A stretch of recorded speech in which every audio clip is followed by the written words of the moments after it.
Hey friends, this is Judgy Justice. I'm about to give you my judgment again on the Real Housewives of Potomac. So when I rewatched the episode last night and was talking to some of my other YouTube creators, shout out Tisa Tells, I realized that, I was doing the same thing that the producers wanted me to do, which was to blame Candace for the situation, when in fact, Mia was provoking this. Yes, they were going back and forth initially about it, but but Mia is very insecure as a person. It's coming off, to me. She seemed very embarrassed, and her after G said, shut the blank up, and when she was going into that room where the other ladies were, it was like she was shamed, she was scared, she was worried, but she also knew that they were talking about her and talking about her situation with G, and how that this must not be the first time G has spoken to her like this, and that if he's doing it here, he must be doing it at home, kind of thing. And yes, yeah, I know some people might say, well, if they had an issue, they should have talked to her about it, but that wasn't the point. They were trying to handle it privately, not trying to bring attention to it, but more so like, hey, girl, did you see that? I just want to make sure you saw what I saw, kind of thing. And then Mia's, Mia and Candace were in the attempts to process this, and then Mia decided that was the opportunity to double down. She had been warned, hey, Candace doesn't, when she goes there, she's not coming back right away on that train. She's going to keep going on that train. And she still decided that this was the perfect time for me to double down on my comments about the video, which actually turned out really great. But and then more so, I think about it more now, was that Mia, it seems like she purposefully came early. I know that the editing, may have helped with time and stuff, so it seems like she was just the first to arrive. But she's coming the furthest away from everyone, because most likely they had it somewhere in PG, which is Prince George's County, where Candace lives, and Mia is coming from Baltimore Harbor. That is a good 45 minutes to an hour drive, and that's with like no traffic. So you guys want me to believe that Mia drove over an hour and got there early and didn't already have the plans to shade Candace's new venture. And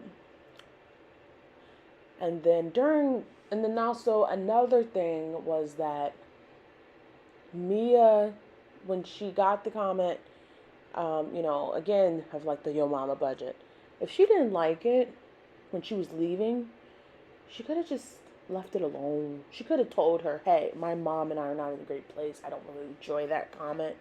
She could have done a lot of other things, but instead, after she called Candace low budget, and me and Ash and Candace doubled down and said that your mom is low budget, she decided to call them broke bees. So you can't keep inviting this type of demeanor from people and then sit back and be like, oh, wow, we're talking about people's moms. That's two-faced to me. And that is trying to play this narrative because you already know. It seems like more so that you're coming off as a fan at this point. Not as a housewife, but as a fan, Mia.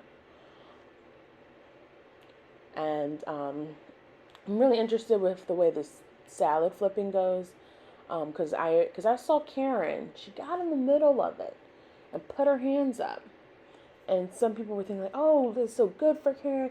But I said, that is a crusader. Because us Tauruses, because I'm a Taurus too, we do not do things without a full plan of how this is going to go and how we want to perceive and what are we going to say about this and since they're doing since they are actually recording this, they don't know what the final cut's going to be. So Karen positioned herself in a way that seemed like the peacemaker between the two. So just in case editing favored one side or the other of this, she would not be a villain. Because if she really cared about the situation, she would have, you know, as the Grand Dame, commanded that this stopped and also help push people over. But remember, the Grand Dame doesn't even pick up a box, let alone is she going to be moving any broke bees. So I think that's what it is. Karen was looking for another moment to be relevant in the situation and then also be able to answer questions about this and without being in the middle again, per se, who's right or who's wrong. So, all in all, I rate this episode an 8 again. This altercation does fall on Mia's shoulders. She continued it, she provoked it, and she decided that, in fact, that I'm going to seek refuge in talking about the situation with Ashley, who is, as we know, Candace's like pageant sworn enemy. So that is my take on it. Mia perpetuated this, and I do not feel sorry for Mia in this instance that that it didn't make her cry. Yeah, do we want to see people cry? No. But there is consequences for our actions as we grow, as we are children, and as we are older. And I would say her age, but again, Mia doesn't know her age. So, as a 50-year-old woman, you know better, and you know what you're doing. So, well, that's it for me. I'm Judgy Justice. This is my judgment. You can find me on YouTube and TikTok, and I will be bringing you content on all the shows that I love, and I hopefully you love too. Talk to you soon. Bye.